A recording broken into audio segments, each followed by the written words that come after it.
ये है स्टोरीफाई। हम कहानी नहीं किस्से सुनाते।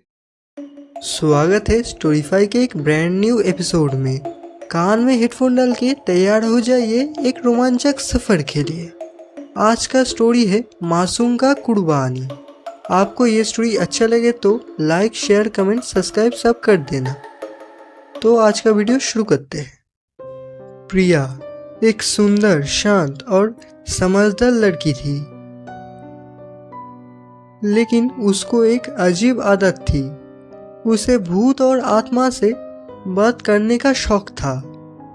वो रोज रात को अकेली अंधेरे में कमरे में एक मोमबत्ती जला के वीजा बोर्ड खेलती थी और आत्माओं को बुलाने की कोशिश करती थी।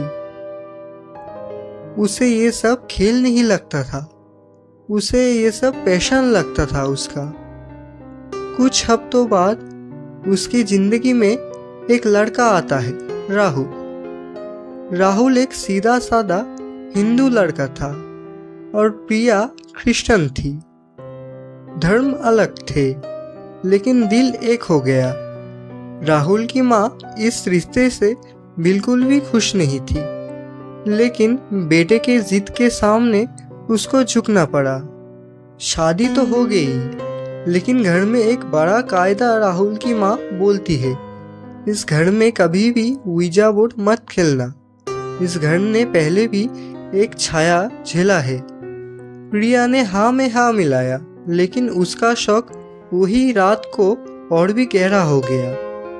एक रात जब राहुल और घर के सब लोग सो रहे थे, तब प्रिया ने एक कमरे में जाके दरवाज़ा बंद कर दिया, मोमबत्ती जलाई और वीजा बोर्ड बाहर निकाला।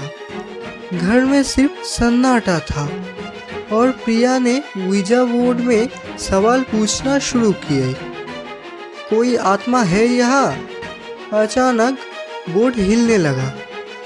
प्रिया ने पूछा, क्या तुम मेरी नानी हो? कोई जवाब नहीं आता है। फिर बोर्ड में जवाब आता है, मैं नानी नहीं हूँ तुम्हारा। प्रिया पूछती है, तो तुम कौन हो? आवाज़ आता है, मैं वो हूँ जिसे छोड़ दिया गया था।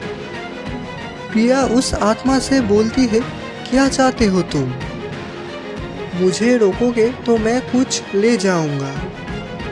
प्रिया तब हंस के कहने लगी, मुझसे? मेरी जान लोगे क्या? आत्मा ने बोला, नहीं, कुछ उससे ज़्यादा मासूम। प्रिया तब जल्दी से उस वीजा बोर्ड को बंद कर दिया और मोमबत्ती भी निभा दी, और प्रिया तो पूरा ही डर गई थी। अगले दिन प्रिया सब कुछ राहुल की माँ को बोल देती है। राहुल की माँ सब सुनकर गुस्सा हो गई। फिर सासू माँ ने बोली, मैंने कहा था ना, उस घर में वीजा बोर्ड कभी भी ना खेलना।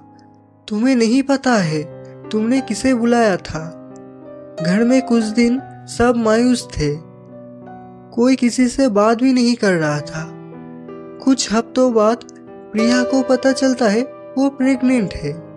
घर में फिर से रौनक आ गई थी। 9 महीने बाद एक सुंदर सा बच्चा का जन्म होता है। राहुल की माँ बच्चे के ऊपर जन छिड़कती थी। बच्चे की नाम था नेहा।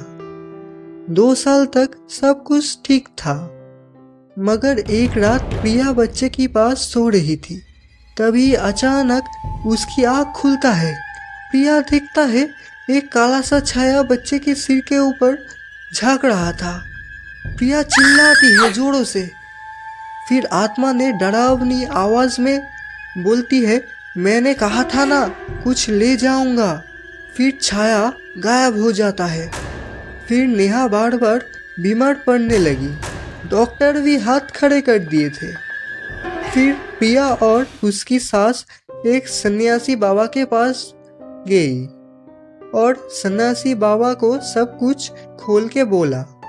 फिर बाबा उन्हें एक ताबीज़ देते हैं और कहते हैं, जब तक ये ताबीज़ नेहा के साथ है, वो आत्मा नेहा को कुछ नहीं कर पाएगा। घर फिर से शांत हो जाता है।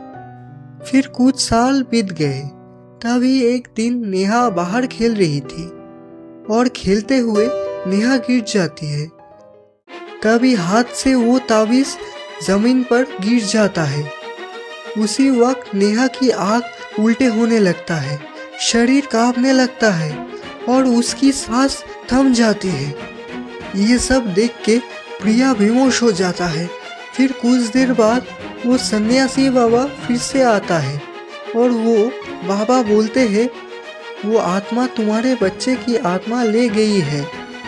उसने कहा था कुछ ले जाएगा तुमसे, कुछ मासूम, यानी तुम्हारा बच्चा।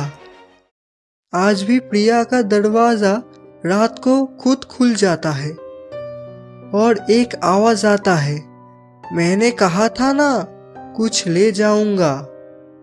फिर एक डरावनी हंसी सुनाई देती है। यही था एक आतंक भरा कहानी, जहां शौक, पैशन और निषेधाज्ञाएं एक साथ होके एक परिवार का सुख छीन लेता है। तो गाइस, आज के वीडियो इतना ही था।